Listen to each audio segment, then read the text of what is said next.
योग वॉलंटियर की ये कक्षा में आप सभी का स्वागत है। आज हम वैसे देखा जाए तो दो विषयों की चर्चा करेंगे। एक विषय है स्कूल्स ऑफ योग और दूसरा है योगिक प्रिंसिपल फॉर फूड। पहले हम बात करेंगे स्कूल्स ऑफ योग की। स्कूल्स ऑफ योग का जब विषय चलती है बात, तो उसमें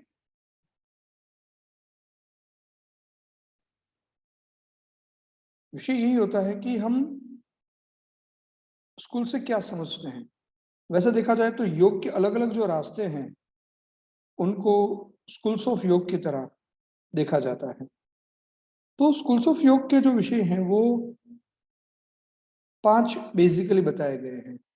वैसे बहुत सारे हैं, मगर 5 उसमें से प्रमुख हैं।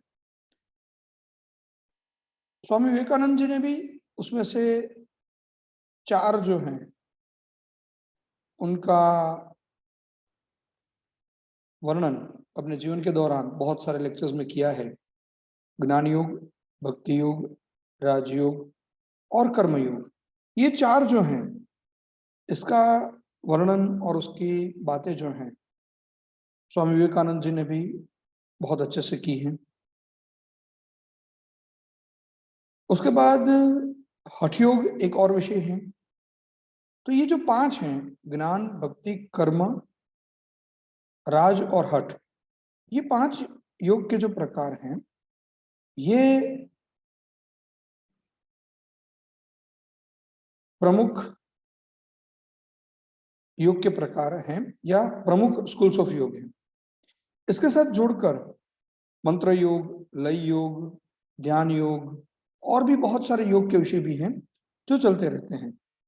तो मुख्य रूप से हम जो बात करेंगे आज, तो ये जो 5 स्कूल्स ऑफ योग हैं उनकी बेसिक चर्चा हम करेंगे। अल्टीमेट योग का लक्ष्य क्या है, ये हमें पहले समझना होगा। पहले ही लेक्चर में हमने देखा था कि समाधि को प्राप्त करना ये हमारा मूलभूत लक्ष्य है, और समाधि को प्राप्त करने के लिए जिस रास्ते से हम चलते हैं वो एक योग का प्रकार होता है। अगर मुझे एक शहर से दूसरे शहर तक जाना है तो मैं जो रास्ता पसंद करता हूं, मुझे जो पसंद होता है या मेरे लिए जो कन्वीनियंट होता है, ऐसा ही मैं रास्ता पसंद करता हूं। तो ये जो रास्ता है, ये रास्ता जो है वो योग की समाधि की तरफ ले जाने वाला रास्ता है। मैं ज्यादा ज्ञानी नहीं हूं, मैं सभी के साथ श्रद्धा के साथ जुड़ा हुआ हूं, परम तत्व के प्रति भी मेरी श्रद्धा जुड़ी हुई है, तो मैं भक्ति का रास्ता अपनाऊंगा। मुझे मेरे कर्मों में ही विश्वास है, तो मैं कर्म योग करूंगा। मैं कर्म करूंगा वो अच्छी तरह से करूंगा, धर्म को साथ में रखते हुए मैं कर्म करूंगा, तो ये मेरा कर्म योग है। मैं थोड़ा और ज्यादा आगे जाने का प्रयास करता हूं।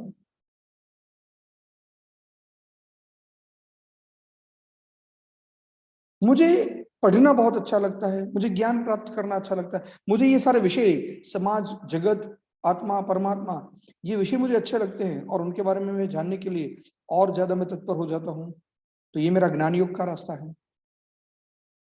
मुझे लगता है कि नहीं, मुझे योग प्रैक्टिस से आगे बढ़ना है, आसन, प्राणायाम, मुद्रा की प्रैक्टिस करके आगे बढ़ना है, तो हो सकता है ये हठ योग का रास्ता हो सकता है। और कोई ये कहता है कि नहीं, मैं ये सब कुछ करता जाऊंगा मगर मैं लक्ष्य समाधि को ध्यान में रखते हुए काम करूंगा, तो वो राजयोग का रास्ता है। तो इस तरह से ये 5 अलग अलग जो रास्ते हैं, ये 5 रास्तों को हमें समझना चाहिए, उसके बारे में हमें थोड़ा आउटलाइन हमें लेनी है। सबसे पहले हम बात करेंगे ज्ञान योग की। आदि शंकराचार्य जी और बहुत सारे हमारे आचार्य हैं जिन्होंने ज्ञान योग के बारे में चर्चा की है। मैं कौन हूं, मैं यहां क्यों हूं और मेरा अंतिम लक्ष्य क्या है, ये जानने का प्रयास जिसमें होता है वो ज्ञान योग है। माने मैं कभी भी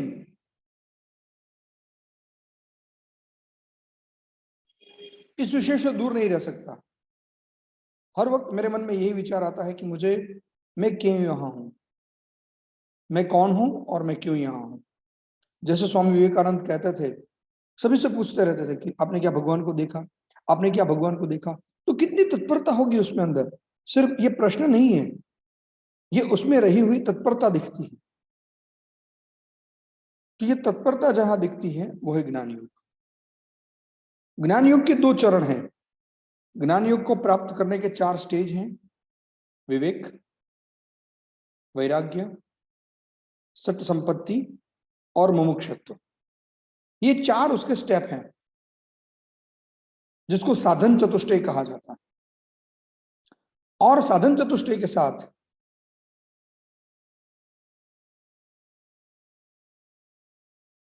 ज्ञान योग में आगे बढ़ा जाता है। वैसे ज्ञान योग का भी ये बहिरंगी विषय है, इसमें हमें प्रैक्टिसेस करनी है। विवेक का मतलब होता है नित्य अनित्य वस्तु विवेक। माने जो चीजें परमानेंट हैं और जो चीजें टेम्पररी हैं, उनके बीच में हम डिफरेंशिएट कर पाए। Differentiation between the temporary things and the permanent things. पैसा है, टेम्पररी है। जीवन है, टेम्पररी है। भौतिक संपदा है, टेम्पररी है। कोई 1 दिन रहेगी, कोई 5 दिन रहेगी, कोई 50 साल रहेगी, मगर एक बार उसको जाना है। और कुछ चीजें परमानेंट है, सन है, मून है, पंच महाभूत हैं, ये सारे ऊर्जा के स्तर हैं। तो नित्य वस्तु और अनित्य वस्तु, ये दोनों को जब हम अच्छे से समझने लगे, उसके प्रति हमारा अच्छे से डिफरेंशिएट होने लगे, तो वो विवेक है। और जब ये डिफरेंशिएशन करना हमें स्पष्ट हो जाएगा, तब हम नित्य वस्तुओं के साथ ही जुड़ेंगे। अगर हमें पता है कि ये नित्य वस्तु है, इसके साथ जुड़ने से एक परमानेंट नॉलेज हमारे पास जुड़ेगा, तो हम उसके साथ जुड़े रहेंगे। तो ये बात जो है वो हमारे लिए विषय रहता है कि नित्य अनित्य वस्तु है वो विवेक है। तो विवेक हमारे अंदर आना चाहिए। दूसरा विषय है वैराग्य। हम सबको पता है कि किसी भी व्यक्ति की अंतिम यात्रा में जब हम जाते हैं, तब वहां बात करते हैं कि क्या जीवन में लेकर आए थे, क्या जीवन में लेकर जाएंगे, ये हैं वो हैं, क्या करना क्या नहीं करना। अच्छी अच्छी बातें करते हैं सभी। अरे ऐसा नहीं करना चाहिए, ये छोड़ देना चाहिए, ये छोड़ देना चाहिए, ये सब कुछ गलत है, ऐसा हम बातें करते हैं। मगर ये ज्ञान कब तक रहता है? जैसे इस मसान से बाहर निकलते हैं, तो हम अपने विषयों में जुड़ जाते हैं। और इसके लिए शब्दों का प्रयोग होता है स्मशान वैराग्य। माने टेम्पररी जब हमें कोई दुख की चीज देखते हैं, तो हमें वैराग्य जन्म हो जाता है, अरे ऐसा नहीं करना चाहिए। बाकी वैराग्य का जन्म हुआ नहीं। दूसरा वैराग्य है वो लोमड़ी जैसा है, वो जंप करती रहती हैं और लास्ट में कहती हैं अंगूर खट्टे हैं। तो अंगूर खट्टे हैं, ये विषय की जब बात आती है, तो પછી એને ખવડાવી દો, આપણે એવું લાગશે કે બે ફેરા મારી દીધું, ફેરાની પછી तो अंगूर खट्टे हैं। क्यों अंगूर खट्टे हैं? क्योंकि वो उसके हाथ में नहीं है, जिसको हम कहते हैं अलाभे वैराग्य। माने जब मुझे लाभ नहीं दिखता है, तो मेरे अंदर वैराग्य का जन्म हो जाता है कि अब क्या करना, क्यों करना, कुछ होना तो है नहीं, कुछ मिलना तो है नहीं। तो ये संदर्भ में अलाभे वैराग्य है। ये दोनों वैराग्य गलत है। वैराग्य का मतलब होता है सही मायने में आप चीजों को छोड़ें और समझ के छोड़ें। ऐसा नहीं है कि भाई आपने छोड़ दी तो आप दुखी हो जाते हो। अगर कोई भी चीज छोड़ने के बाद आप दुखी हो जा रहे हो, तो ये भी ठीक नहीं है। और आप कुछ नहीं मिल रहा है इसलिए छोड़ रहे हो, तो ये भी ठीक नहीं है। तो ये दोनों संदर्भ में हमें ये ध्यान में रखना चाहिए कि अलाभ है वैराग्य। वैराग्य सोच समझ के होना चाहिए। सिर्फ छोड़ना है इसलिए छोड़ दिया, किसी ने कहा है इसलिए छोड़ दिया, ये ठीक रास्ता नहीं है। सोच समझ के हम छोड़ें। अगर हम ये कहते हैं कि आज से हम कोई चीज छोड़ रहे हैं तो पूर्ण रूप से छोड़नी चाहिए और समझ के छोड़नी चाहिए, तो ये वैराग्य है। तीसरा है सट संपत्ति। हमारे अंदर सद्गुणों का जन्म होना चाहिए। स्पेसिफिक 6 सद्गुण बताए गए हैं, जैसे गुरु पे श्रद्धा होनी चाहिए, हमारे जो शास्त्र हैं उस पर श्रद्धा होनी चाहिए, हमारे मन के ऊपर हमारा निग्रह होना चाहिए, हमारी इंद्रियों पर हमारा कंट्रोल होना चाहिए।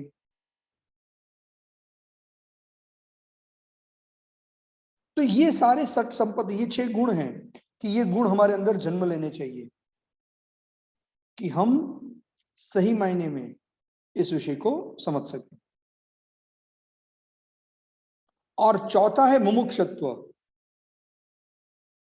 जो भी जैन धर्म के साथ, आप में से जितने भी लोग जैन धर्म के साथ जुड़े होंगे तो उनको ये पता होगा कि जब अभी पर्युषण गया, जो पर्युषण की साधना होती है तो उसमें कहा जाता है, इसको मुमुक्षु कहा जाता है। अट्ठाई करता है या कोई वर्षी तप करता है या कोई भी करता है तो उसके लिए शब्द का प्रयोग होता है मुमुक्षु। मुमुक्षु का मतलब होता है कि जिसको मोक्ष की प्राप्ति करनी है, जिसको अध्यात्म के रास्ते पर आगे बढ़ना है, ऐसे व्यक्ति को मुमुक्षु कहा जाता है। और ये मुमुक्षुत्व वही कहा जाता है कि मोक्ष प्राप्ति की उत्कट इच्छा। उत्कट इच्छा माने मुझे मोक्ष ही चाहिए और कुछ नहीं चाहिए। जैसे कठोपनिषद में यम और नचिकेत के संवाद में बात चलती है और यम कहते हैं कि वर मांग ले तू, ब्रह्म विद्या का ज्ञान मैं तुझे नहीं दूंगा, तुझे जो चाहिए वो मांग ले। तो नचिकेत कहते हैं कि नहीं, मुझे और कुछ नहीं चाहिए, सिर्फ ब्रह्म विद्या को जानना है। तो ये जो तत्परता है, ये जो विषय है, ये तत्परता मोक्ष के प्रति हो तो ये मुमुक्षुत्व है। तो विवेक हो, नित्य अनित्य वस्तुओं में हमारा विवेक हो, वैराग्य हो, सत्य संपत्ति 6 गुण हो और मोक्ष प्राप्ति की उत्कंठ इच्छा हो, तो ये साधन चतुष्टय है। और अगर इनका साधन चतुष्टय का पालन जो ठीक से करता है वही ज्ञान योग का अधिकारी है, वही ज्ञान योग को प्राप्त कर सकता है, ऐसा हमारे शास्त्र कहते हैं, आदि शंकराचार्य जी कहते हैं। ज्ञान योग की प्राप्ति के 3 चरण हैं, 3 स्तर में आप ज्ञान योग को प्राप्त कर सकते हैं। और ये चरण सिर्फ ज्ञान योग नहीं, हमारे जीवन के लिए भी महत्वपूर्ण है। कोई भी नॉलेज हमें अगर प्राप्त करना है तो उसके लिए हमें ये 3 स्टेप को फॉलो करना पड़ेगा। सबसे पहला स्टेप श्रवण, दूसरा है मनन और तीसरा है निदिध्यासन। श्रवण, मनन और निदिध्यासन, ये 3 स्टेप जो हैं, जिसको ज्ञान योग के संदर्भ में अंतरंग भी कहा गया है कि ये स्टेप जो हैं वो उसका पालन हमें ठीक से करना है। अंतरंग इसका पालन करना है, मगर वो प्रोसेस ऐसी है जो इनबिल्ट चलती हैं, हमारे अंदर चलती हैं।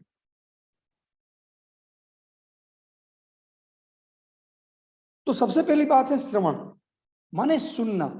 जो भी बातें हमें बताई जाती हैं उसको अच्छे से सुनना। क्योंकि ज्यादातर आजकल हमारा मुश्किल यह है कि हमारा सुनना ही कम हो गया है।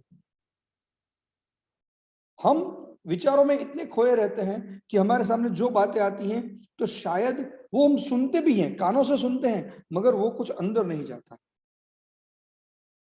श्रवण का मतलब है कि अच्छे से सुने, जो भी बातें बताई जाती हैं उसको सुने और कुछ विषय ना रखते हुए सुने। दूसरा है मनन। तो जो भी बातें हम सुनते हैं उसके ऊपर हम मनन करें कि हमने जो सुना वो सही था, गलत था, क्या सुना, उसका क्या अर्थ होता है, बिटवीन द लाइंस क्या बातें हैं, ये सारी बातों को समझना है हम। और मनन करने के बाद तीसरा विषय है कि उसका चिंतन करना। जो भी सही ज्ञान है उसका चिंतन करना, कंटिन्यू उसको याद रखना। ये है निदिध्यासन। तो ज्ञान को प्राप्त करने के लिए पहले श्रवण होना चाहिए, एक श्रोता होना, ये भी एक बहुत बड़ी बात होती है। मनन होना चाहिए, जो भी बात सुनते हैं उसके ऊपर हमारे तर्क और विचार होने चाहिए, और उसमें से जो सही ज्ञान है उसका ऊपर हमें निरंतर चिंतन करते रहना चाहिए। और ये निरंतर चिंतन करने की जो बात है उसे निदिध्यासन का। तो ये ज्ञान योग है। दूसरा आता है कर्मयोग। वैसे श्रीमद् भगवत गीता में भगवान श्री कृष्ण ने बहुत अच्छे से बहुत सारे विषय बताए हैं, ज्ञान भक्ति कर्म तीनों की चर्चा कर दी है, मगर उन्होंने कर्म के लिए विशेष बातें बताई हैं। भगवत गीता की शुरुआत में ही उन्होंने कर्म के विषय में बहुत स्पष्टताएं रखी, और उसमें उन्होंने बताया निष्काम कर्मयोग। कर्म कैसे करना है? योगस्थ गुरु कर्माणि संग त्यक्त्वा धनंजय सिद्धि असिद्धि समो भूत्वा समत्वम योग उच्यते। योग कैसे करेंगे? संग, आसक्ति का त्याग करके। कर्मण्येवाधिकारस्ते मां फलेषु कदाचन मां कर्म फल हेतुर्भुर मां संगोत्सव कर्मणि। दूसरा विषय बताया, कर्म के फल में अपेक्षा मत रखो, निष्काम भाव से कर्म करो। मेरा अधिकार है कर्म करना, मेरा अधिकार है लेक्चर लेना, कितने लोगों को जुड़ना वो इंडिविजुअल अधिकार है, वो मेरे हाथ में नहीं है। कितने लोग अच्छे से सुनेंगे वो भी आप सभी का अधिकार है। कितने बैठ के सुनेंगे, कितना लिख रहे होंगे, कोई जुड़ने के लिए जुड़े होंगे, कोई अटेंडेंस के लिए जुड़े होंगे। तो कर्म करना ये मेरा अधिकार है।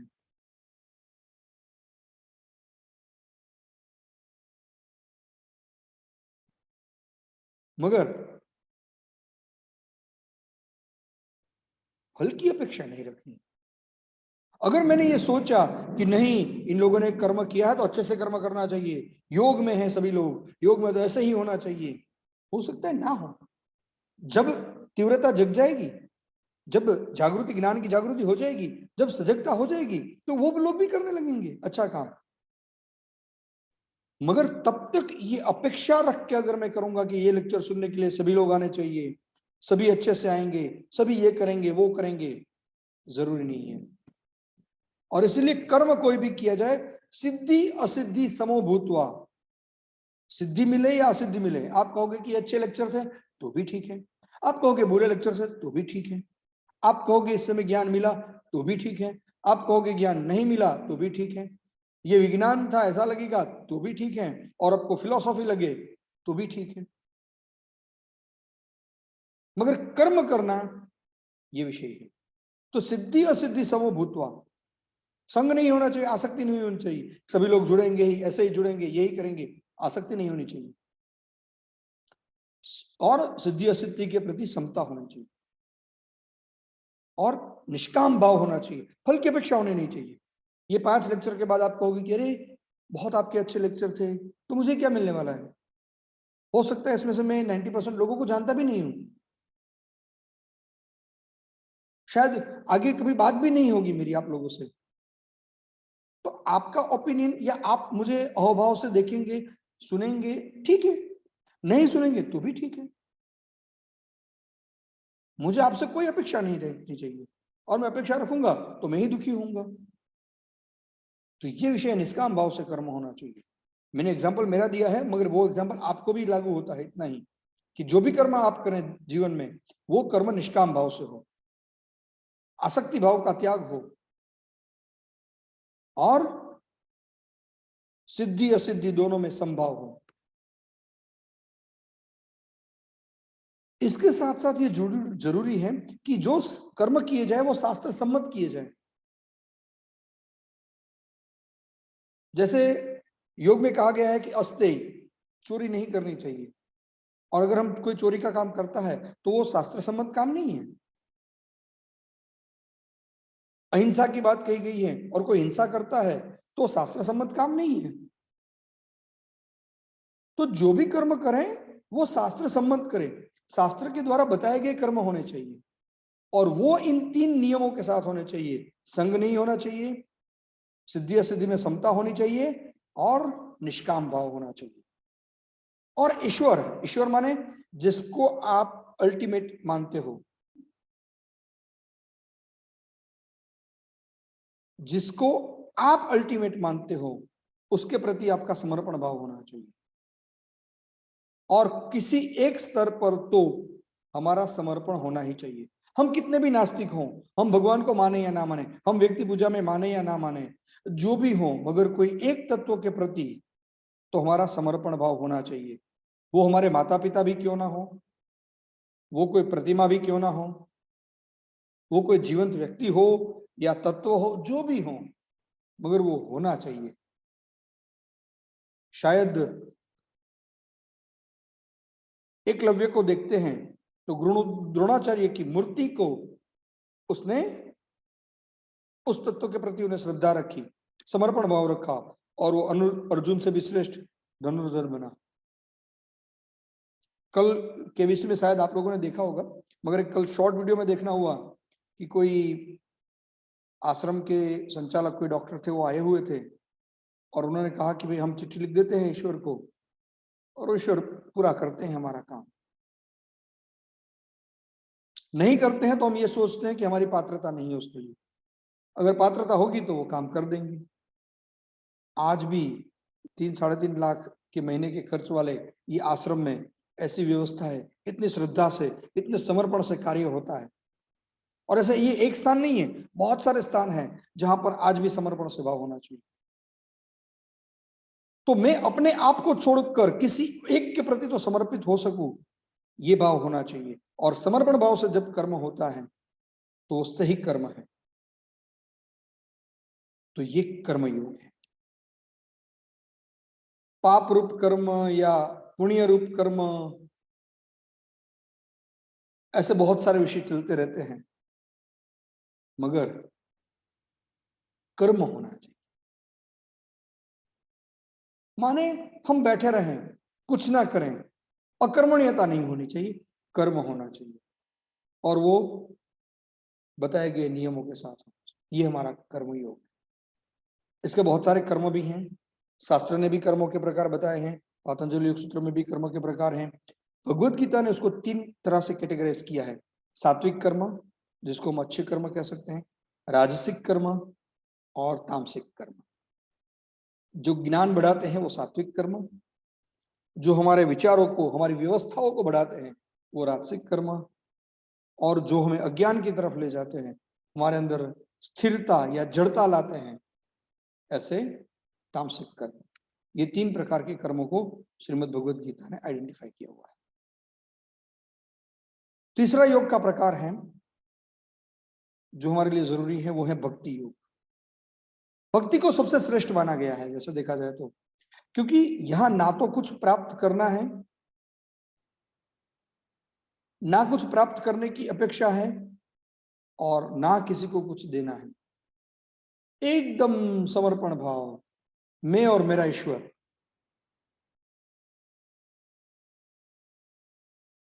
एक ही तू, ये बात जब आती है तो ये भक्ति है। श्रीमद् भगवद गीता में भक्त के 4 प्रकार बताए गए, हम भी उसमें से ही आते हैं सारे। 4 प्रकार के भक्त, वो कहते हैं कि चतुर्विधा भजन्ते माम, 4 प्रकार के लोग मुझे भजते हैं, मेरी भक्ति करते हैं। कौन? पहला है आर्त, दुखी। एग्जाम आ रही है, 90% लाने हैं, आने की संभावना नहीं है, किसको याद करेंगे? मेहनत तो नहीं करेंगे, भगवान को याद करेंगे, भगवान मुझे 90% ला दे। धंधे में घाटा हो गया, भगवान मुनाफा करवा दे, 1000 रुपये में दूंगा तुझे।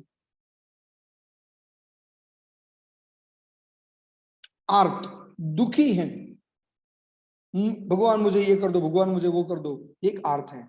दूसरा है अर्थार्थी, वैसे वो घाटे वाला अर्थार्थी में आता है कि पैसों की अपेक्षा है, मुझे पैसे चाहिए, कितने चाहिए ये पता नहीं, कब मांगना बंद करोगे ये भी पता नहीं, मगर बस मुझे पैसे चाहिए, भगवान मुझे पैसे देते रहो आप, मैं कहीं भी कुछ भी करूं, मुझे पैसे मिलने चाहिए। तो ये अर्थार्थी।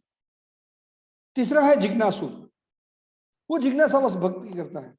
क्या होता है, ये भगवान का फोटो है या वो वाकई सही है क्या, वाकई भगवान ऐसे होते हैं क्या, ऐसा लिंग होता है क्या, ऐसे कृष्ण बांसुरी बजाते हैं क्या। जिज्ञासा, जिज्ञासावश भक्ति करते हैं। और चौथे हैं वो ज्ञानी हैं, वो जान के भक्ति करते हैं कि हाँ मुझे पता है कि ये तत्व है, यही परम तत्व है। भगवान कहते हैं ना कि मैं सृष्टि का परम तत्व हूं, मैं सृष्टि की उत्पत्ति का कारण हूं, पंच महाभूत की उत्पत्ति का कारण हूं, प्रकृति को कार्य में लगाता हूं, मैं परम तत्व हूं, मैं परम पुरुष हूं, मैं पुरुषोत्तम हूं। ये बात करते हैं वो।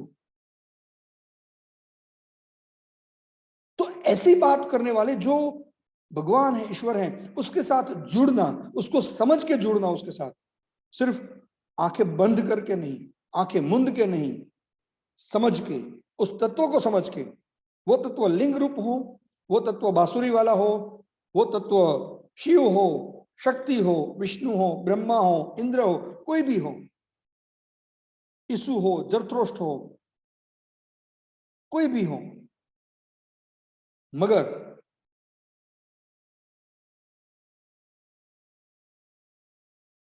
उसको समझ के उसके साथ जुड़े, तो ये ज्ञानी भक्त है। और भगवान ने ये कहा है कि ये ज्ञानी भक्त हैं, वो मुझे सबसे प्रिय है। और उसके बाद श्रीमद् भागवत की तरफ देखते हैं तो भक्ति के 9 प्रकार भी बताए गए हैं। नवदा भक्ति के रूप में भक्त के 9 प्रकार भी बताए गए। हनुमान की तरह कोई दास भक्ति करता है, तो अर्जुन की तरह कोई सख्य भक्ति करता है, राजा परीक्षित की तरह कोई श्रवण करता है ईश्वर के बातों को, तो सुखदेव की तरह कोई कीर्तन करता है, भक्त प्रहलाद और द्रौपदी की तरह कोई स्मरण करता है कि भगवान तू ही है, मैं दुख में हूं, तू सोच, तो कोई लक्ष्मी जी की जरा पाद सेवन करता है, कोई अर्चन करता है, कोई वंदन करता है। तो इस तरह से 9 प्रकार से भक्ति होती है और इसको नवधा भक्ति कहा गया। कोई भी भक्ति जो भी हमें सही लगे, बाल कृष्ण की भक्ति करें तो भी ठीक है, और श्रीनाथ जी की भक्ति करें तो भी ठीक है, मूर्ति की भक्ति करें तो भी ठीक है, मूर्ति की भक्ति ना करें तो भी ठीक है। और एक वेस्टर्न लैटिन अमेरिकन कंट्रीज में अभी कहीं एक बार जाना हुआ, तो वो एक स्थान बनाते हैं अपने जगह पे, एक पूरी फिलॉसफी डेवलप की गई है पीस की। तो उसमें वो लोग एक स्थान बनाते हैं जहां पे एक शिवलिंग जैसी रचना बनाते हैं, वो उसको शिव नहीं मानते हैं, एक शिवलिंग जैसी रचना बनाते हैं, और एक हॉल होता है और एक ध्वज होता है कि हम इस ध्वज, माने हमारा जो सिद्धांत है वो ध्वज की तरह स्थिर है और ये हर दिशा में जाएं। और एक साधना स्थल होता है, एक छोटा सा रूम होता है, कोई भी बैठ के वहां उसको जो ठीक लगे वो साधना कर सकता है। तो भक्ति कैसे भी हो, नवदा भक्ति में कैसे भी भक्ति हो हमारी, मगर वो जो नवदा भक्ति है ये भक्ति योग है। और इसमें पूर्ण रूप से समर्पण भाव होना चाहिए। भक्ति का पहला सिद्धांत है, इसमें दिमाग नहीं लगाना है। योग की प्राप्ति का या समाधि को प्राप्त करने का सबसे सरल रास्ता है वो भक्ति है, मगर दिमाग नहीं लगाना है, तो ये भक्ति योग। चौथा प्रकार है हठ योग। हमारे शरीर की 2 तत्वों से बना है प्रमुख, वैसे पंच महाभूत का बना है, मगर 2 तत्वों से बना हुआ है, एक सूर्य तत्व, एक चंद्र तत्व। दिन में सूर्य रहता है, रात में चंद्र होता है, 24 घंटे की पूरा जीवन हमारा चलता रहता है। उसी तरह से हमारे अंदर जो सूर्य तत्व है उसको हकार कहा जाता है, और हमारे शरीर के अंदर जो चंद्र तत्व है उसको ठकार कहा जाता है। माने हमारी जो दाहिनी नासिका है वो सूर्य नाड़ी है, और हमारी बाई नासिका है वो चंद्र नाड़ी है, और ये कंटिन्यू चलती रहती है। ये चंद्र नाड़ी और सूर्य नाड़ी, ईडा नाड़ी और पिंगला नाड़ी, ये दोनों की ऊर्जा एक समान स्तर में चलने लगे और वो सुषुम्ना नाड़ी में जब वो ऊर्जा का प्रवाह चलने लगे तो उसे हठयोग कहा जाता है। ह और ठ में बैलेंस लाना, ह और ठ में ऐक्य लाना, सूर्य और चंद्र को एक साथ लाकर ऊर्जा का विकास करना, ये विषय जो है ये हठयोग है। हठयोग की बात करने में हमने लास्ट टाइम देखा था, हठ प्रदीपिका ने 4 अंग बताए, ग्रंथ संहिता ने 7 अंग बताए। वो हठयोग को सिद्ध करने के ये सारे प्रैक्टिसेस हैं, मगर तत्व मूलभूत विषय क्या करना है? ह और ठ, हकारेण सूर्य ठकारेण चंद्र, और उसका ऐक्य जो है वो हठयोग है। हमारे योग के उपनिषद भी यही कहते हैं कि हकार और ठकार में बैलेंस लाने का प्रयास जो है वो हठयोग है। तो कोई भी प्रैक्टिस हो, कैसे भी हो, मगर ये ऊर्जा का स्तर जो है हमारे शरीर में, जो ऊर्जा का स्तर है वो बैलेंस रहना चाहिए, वो ठीक रहना चाहिए। अगर वो ठीक रहेगा तो हमारी ऊर्जा सुषुम्ना में है, ऐसा हम कह सकते हैं। हमारे शरीर का सूर्य तत्व और हमारे शरीर का चंद्र तत्व वो बैलेंस में रहे, क्योंकि हम जो खान पान करते हैं, बाहर का जो वातावरण है, जिस देश में हम रहते हैं, जैसे हम सोचते हैं, सुबह दोपहर शाम सारे विषयों के साथ, उम्र के साथ इनमें इम्बैलेंस चलता रहता है। चंद्र और सूर्य के बीच में इम्बैलेंस चलता रहता है। तो इन दोनों में बैलेंस बनाना और उस बैलेंस बनाने के लिए जो भी प्रक्रिया करना वो हठयोग है। और वो हठयोग में माने इस बैलेंस बनाने में जो प्रक्रियाएं हमें मदद करती हैं वो षटकर्म है, वो आसन है, वो मुद्रा है, वो प्राणायाम है, वो प्रत्याहार है, वो ध्यान है, वो समाधि है। तो इन रास्तों को साथ में लेकर, इन साधन रास्ता नहीं, इस साधनों को साथ में लेकर जब हम ऊर्जा को बैलेंस करने के रास्ते पर चलते हैं तब वो हठयोग है। और ये निरंतर अभ्यास करना है, कोई एक स्तर पर पहुंच गए और रुक गए, नहीं, ऐसा नहीं हो सकता है। ये निरंतर अभ्यास करने का विषय है। और ये हठयोग का अभ्यास कहां तक करना है? राजयोग।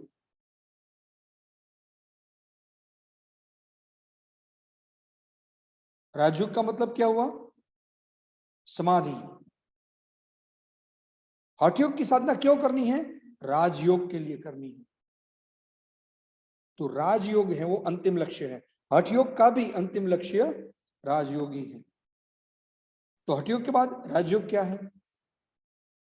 तो जो योग के रास्ते में हम समाधि को प्राप्त करते हैं, या हमारा जहां पे अंतिम लक्ष्य समाधि है, कैसे भी हो हमें समाधि को प्राप्त करना है, वो राजयोग है। और कैसी समाधि? निर्बीज समाधि, असंप्रज्ञात समाधि, पूर्ण रूप से हम अपने आप को लय कर दे परमात्मा के साथ, ऐसी समाधि, और वो प्राप्त करना, ये विषय है वो राजयोग है। और इसकी बात किसने सबसे ज्यादा बताई है या सबसे उत्तम तरीके से बताई है? तो वो महर्षि पतंजलि ने बताई है। और इसीलिए महर्षि पतंजलि ने जो अष्टांग योग बताया है, यम, नियम, आसन, प्राणायाम, प्रत्याहार, धारणा, ध्यान और समाधि, ये जो अष्टांग योग हैं, इसको राजयोग माना जाने लगा, क्योंकि उसका अंतिम लक्ष्य है वो निर्मित समाधि है। आसन पर भी रुकना नहीं है, प्राणायाम पर भी रुकना नहीं है। जब तक निर्मित समाधि की प्राप्ति ना हो, जब तक केवल्य की प्राप्ति ना हो, तब तक चलते ही रहना है इस विषय में। और इसलिए अष्टांग योग को, महर्षि पतंजलि के द्वारा बताए गए योग के रास्ते को बाद में राजयोग ऐसा कहा गया। 5 यम हैं, ये भी हमारी बात हुई है, अहिंसा, सत्य, अस्तेय, ब्रह्मचर्य, परिग्रह, इनका पालन करना। 5 नियम है, शौच, संतोष, तप, स्वाध्याय, ईश्वर प्रणिधान, इनका अभ्यास करना। उसके बाद आसनों का, स्थिरता और सुख प्राप्त हो ऐसे आसनों का अभ्यास, हमारे ज्ञान के आवरण दूर हो वैसे प्राणायाम का अभ्यास, हमारी इंद्रियों में कंट्रोल, निग्रह, नियंत्रण आए वैसे प्रत्याहार का अभ्यास, और एकाग्रता की प्राप्ति हो वैसे धारणा और ध्यान का अभ्यास, और स्वरूप शून्य हम हो जाएं ऐसे समाधि का अभ्यास जिसमें किया जाता है उसे राजयोग कहा गया है, और ये राजयोग है। तो ये विषय हमने देखे स्कूल्स ऑफ योग। अल्टीमेट लक्ष्य जो है वो पांचों का, चारों का एक ही है, राजयोग, समाधि। कोई भी योग है, जैसे विश्व की सारी नदियां अंत में कहां जाके मिलेगी? समुद्र में जाके मिलेगी। वैसे ही ये सारे योग के रास्ते अंत में कहां जाएंगे? समाधि और निर्मित समाधि। तो ये जो विषय हैं, ये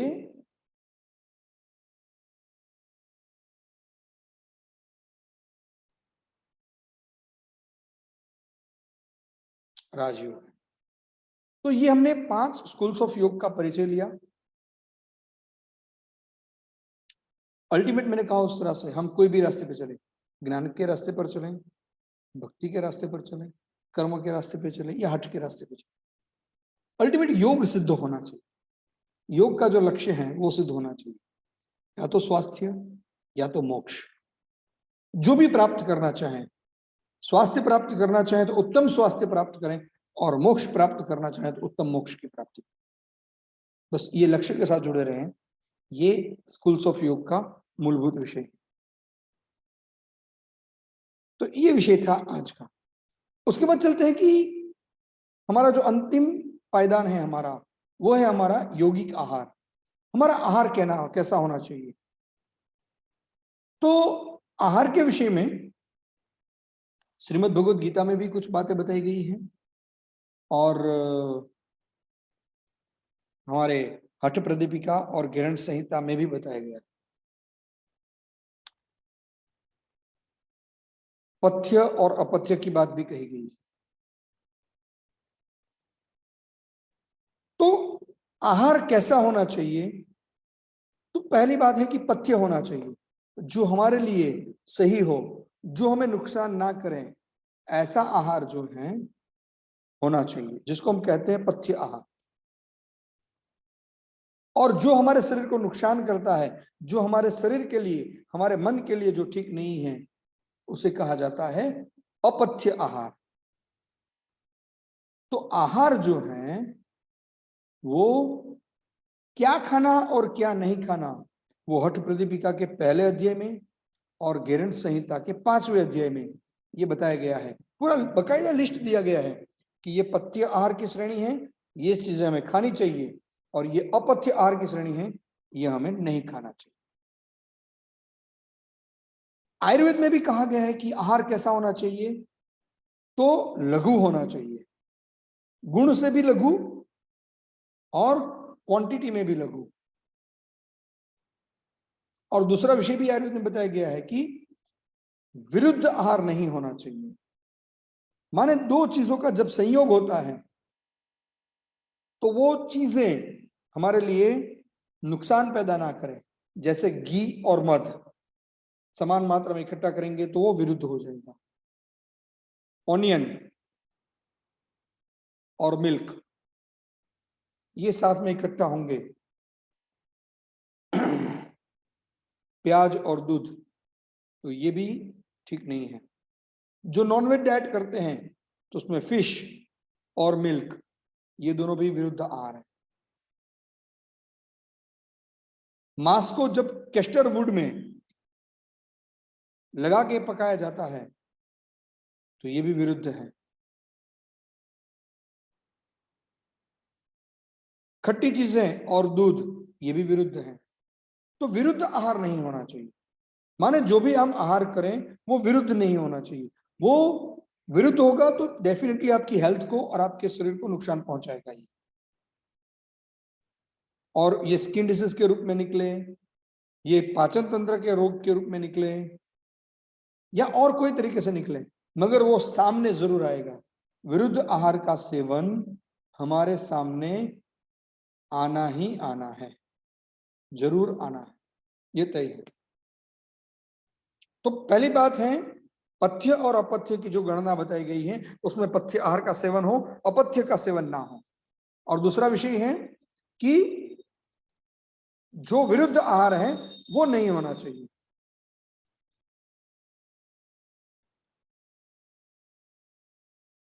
तीसरा विषय है आहार लघु होना चाहिए, माने हम इजीली डाइजेस्ट कर पाए ऐसा होना चाहिए, गुण से और मात्रा से लघु हो कि जिसका पाचन ठीक से हो पाए। मुरमुरा है, बहुत ही हल्के फुल्के हैं, मगर वो मुरमुरा इतनी मात्रा में खाया जाए कि उसको पचाना मुश्किल हो जाए, तो ये ठीक नहीं है। तो कहने का तात्पर्य यह है कि जो भी आहार हो वो ऐसा आहार हो जो इजीली डाइजेस्टेबल हो, हम आराम से उसको पचा सके, ऐसा आहार होना चाहिए। तो ये आहार के बेसिक नियम हैं। सामान्य व्यक्ति के लिए ये 3 नियम जो हैं वो बहुत कॉमनली जाने जाने वाले हैं। इसमें हमें गर्म खाना चाहिए, शांत चित्त से खाना चाहिए, मोबाइल वगैरह को शांत रखते हुए, टीवी को बंद रखते हुए खाना खाना चाहिए। ये सारे जो नियम बताए गए हैं उन सारे नियमों का पालन करना चाहिए। एक बार खाना बना लिया तो उसे दूसरी बार गर्म नहीं करना चाहिए।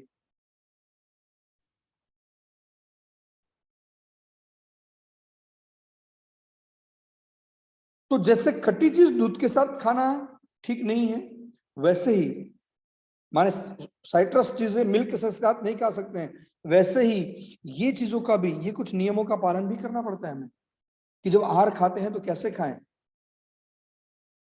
आहार के समय निश्चित होने चाहिए, कभी खाया कभी नहीं खाया, कभी ज्यादा खाया कभी कम खाया, ऐसा नहीं होना चाहिए। आप आहार की मात्रा, आहार का समय, ये सारी चीजें जो है वो तय होनी चाहिए। वो अगर तय हैं तो वो हमारे लिए ठीक है। तो नियम के साथ, जो नियमों को हमारे शास्त्र ने आहार के लिए जो नियम बताए गए हैं उन नियमों का पालन करते हुए हमें आहार का सेवन करना चाहिए। और ये आहार का सेवन अगर हम करेंगे तो वो हमारे लिए ठीक रहेगा। जब आहार के नियमों में हम आ जाएं तो उसके बाद एक योग के साधना में, जब एक योग के अच्छे साधक आप बन जाते हो तो तब आपको मिताहार का पालन करना चाहिए। गिरण संहिता ने यह कहा है कि जो व्यक्ति योग की साधना करता है मगर मिताहार का पालन नहीं करता है उसको योग सिद्ध नहीं होता है। जो योग की साधना करेगा, हाँ योग सिर्फ प्रैक्टिस के लिए कर रहे हैं, जस्ट फॉर फन कर रहे हैं, तो कुछ जरूरत नहीं है। मगर अगर योग को एक साधना के रूप में, एक अच्छे विषय के रूप में अगर हम योग का पालन कर रहे हैं तो उसे मिताहार का पालन करना चाहिए। मिताहार का मतलब क्या हुआ? तो मिताहार के 2 कंसेप्ट, एक कंसेप्ट हठ प्रदीपिका का है और दूसरा कंसेप्ट गिरण संहिता का है।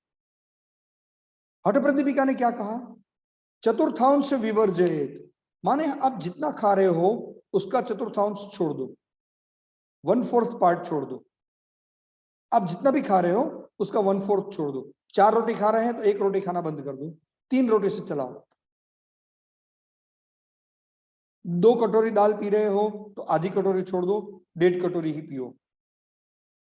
1/4 पार्ट जो पथ्य आहार आप ले रहे हो उसका 1/4 पार्ट छोड़ देना है। और ये 1/4 पार्ट छोड़ के आप जितना खाना खाते हो वो मिताहार है। और वो कैसे खाना है? जैसे हम भगवान को अर्पण करते हैं वैसे खाना है। माने ये शरीर अहम ब्रह्मास्मि चिदानंद रूप शिवोहम शिवोहम की बात करने वाले हम अपने आप को शिव माने। जो अगर भगवान को जिस तरह से हम समर्पित, जैसे हम भोग धराते हैं वैसे ही इस शरीर को भी भोग धराना है। भगवान को जब भोग धरता है मंदिर में तो क्या फिल्म के गाने बजते हैं? नहीं, एक आराम से, पूरी श्रद्धा से, मौन से, एकदम एकाग्रता से भगवान को भोग धराया जाता है। और खास करके वैष्णव संप्रदाय को जो मान रहे हैं उन लोगों ने देखा होगा कि जब कृष्ण को भोग धराया जाता है तो इसका एक प्रोटोकॉल है। और ये प्रोटोकॉल भगवान को नहीं है, वो हमारे लिए है। हमें सीखना है हवेली में जाके कि कैसे खाना चाहिए, क्या खाना चाहिए और कौन से नियमों का पालन करना चाहिए। तो ये शिव संप्रीत्य, हम अपने आप को भगवान माने और अपने आप को जैसे भगवान को हम अर्पण करते हैं खुराक को, वैसे हम अपने आप को अर्पण करें। तब वो मिताहार है। सिर्फ चतुर्थांश छोड़ देना मिताहार नहीं है, ये भी जरूरी है कि हम अच्छे से अपने आप को, इस अग्नि को, इस अग्नि देवताओं को मान के चले, तो ये मिताहार। दूसरा कंसेप्ट गैरंट संहिता का है। उन्होंने कहा है कि हमारी जो कुक्षी है, हमारा जो जठर है, उसका आधा भाग है वो आहार से लेना चाहिए, 50% पार्ट है वो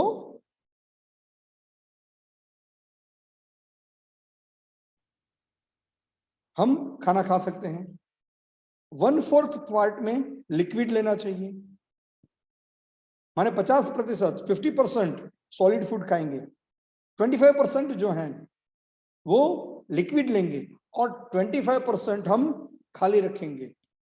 जैसे गुजराती में कहा जाता है, कम खा गम खा। कम खा माने भूख से थोड़ा कम खा। तो 25% हमारा जठर है वो एम्प्टी रहना चाहिए हवा के लिए, माने जब फूड मिक्स हो रहा है और बाकी सारी प्रक्रिया चल रही है तो उसके लिए जगह होनी चाहिए। तो हठ प्रदीपिका कहती है कि हमारी क्षमता का 3/4 खाएं और गैरंट संहिता कहती है कि कुक्षी का आधा खाएं। तो ये दोनों मिताहार के कंसेप्ट हैं और इसका हमें पालन करना चाहिए। अगर ये इसका हम पालन करते हैं तो वाकई हम योग का पालन करते हैं। उसी तरह से भगवत गीता में भी आहार के बारे में कहा गया है कि 3 प्रकार के आहार होते हैं, सात्विक आहार, राजसिक आहार और तामसिक आहार। जो मीठा होता है, स्निग्ध होता है, रसदार माने टेस्टी और न्यूट्रिटिव जो फूड रहता है उसको सात्विक आहार कहा जाता है। और सात्विक आहार खाने से हमारा ज्ञान, आरोग्य, बल सब कुछ बढ़ता है, ऐसा भगवत गीता कहती है कि सात्विक आहार है वो ऐसा है, ज्ञान, बल और आरोग्य बढ़ाने वाला है, जो स्निग्ध हो, जो रसदार हो, मन को जो प्रिय हो। कितना भी अच्छा हो अगर मन को प्रिय ना हो तो क्या करना, तो मन को प्रिय हो, ऐसा जो आहार है वो सात्विक आहार है। राजसिक आहार के लिए श्रीमद् भगवत गीता में बताया गया है कि ये कैसा आहार है जो हमें दुख देता है, जो हमें शोक देता है, जो हमें रोग देता है, ऐसा आहार है वो राजसिक आहार है। आज इतने रोग क्यों बढ़ने लगे हैं? कभी आपने सोचा? हम सब कुछ करते हैं, आहार के बहुत सारे सिद्धांतों को लेकर चलते हैं, अच्छी अच्छी बातें करते हैं, मगर क्यों इतने रोग बढ़ गए? क्योंकि हमारा आहार राजसिक हो गया है और वो राजसिक आहार रोग देने वाला ही होता है। खट्टा, तीखा, उष्ण, तीक्ष्ण, ऐसा आहार है ये राजसिक आहार है। माने हमें ज्यादा खट्टा चाहिए, ज्यादा नमक वाला चाहिए, तीखा स्पाइसी चाहिए, अगर जब तक स्पाइसी नहीं है तो टेस्ट नहीं है। तीक्ष्ण, इरिटेंट, चाइनीज, ये पंजाबी, सारी चीजें इरिटेंट ही हैं। अगर जब पकती हैं उसके पास खड़े रह जाओ, नाक और पेट में वैसे ही जलन हो जाएगी, फिर भी हम खाते हैं क्योंकि फिर भी हमें अच्छा लगता है। और राजसिक आहार की ये जो कैटेगरी बताई है, खट्टा आहार माने ज्यादा खट्टा हो, ज्यादा लवण वाला हो, ज्यादा तीखा हो, ज्यादा गर्म हो, ज्यादा तीक्ष्ण हो, ये सारे आहार हैं, ये राजसिक आहार हैं। और तीसरा आहार है तामसिक। इसका भी भरपूर उपयोग हम करते हैं आज। क्या खाना? तो हम खाते हैं पैक्ड फूड, प्रिपेयर्ड फूड, जो खाना बासी है, जो लंबे समय के पहले पकाया गया है। जैसे नूडल्स, बहुत समय पहले उसको पकाया गया है, उसको रोस्ट किया गया है और फिर पानी में डाल के हम खा लेते हैं प्रिपेयर्ड, तो बहुत देर से बना हुआ बासी, पकाने के बाद काफी समय तक रखा गया जो है वो। किसी का जूठा, ये सा आहार है, ये तामसिक आहार है। और तामसिक आहार की श्रेणी में आज तो बहुत सारी चीजें पड़ी हुई है, 1 2 3 नहीं, बहुत सारी चीजें पड़ी हुई है। तो ये जो आहार का विषय है, ये तामसिक आहार है। और ये कैसा है? तामसिक आहार कैसा है? बुद्धि का नाश करने वाला है, अमेद्य, बुद्धि का नाश करने वाला है। तो अब हमें समझना है कि हमें क्या करना है। हमारी बुद्धि को बढ़ाना है, ज्ञान को बढ़ाना है, तो हमें सात्विक आहार करना पड़ेगा। अगर हमें रोग को लाना है तो राजसिक आहार करना चाहिए, और हमारी बुद्धि का नाश करना है तो तामसिक आहार करना चाहिए। तो योग के जो तीनों ये प्रमुख ग्रंथ हैं, उसमें आहार की बात बहुत विस्तार से, अगर समझ में आए तो बहुत विस्तार से, संक्षिप्त मगर समझने के लिए बहुत विस्तार से ये विषय बताया गया है। तो आज का ये विषय था योगिक प्रिंसिपल्स ऑफ फूड। तो आज हमने 2 बातें सीखी। स्कूल्स ऑफ योग में 5 योग की बात कही हमने देखी, और फूड के सिद्धांतों में हमने श्रीमद् भगवद गीता, हठ प्रदीपिका और घृण संहिता का जो विषय है उसकी बात भी हमने देखी। आज आप सभी लोग जुड़े और इस विषय को आपने इतने सहजता से और शांति से सुना, उसके लिए आप सभी का बहुत बहुत हृदय से धन्यवाद। आप सभी को हरि ओम।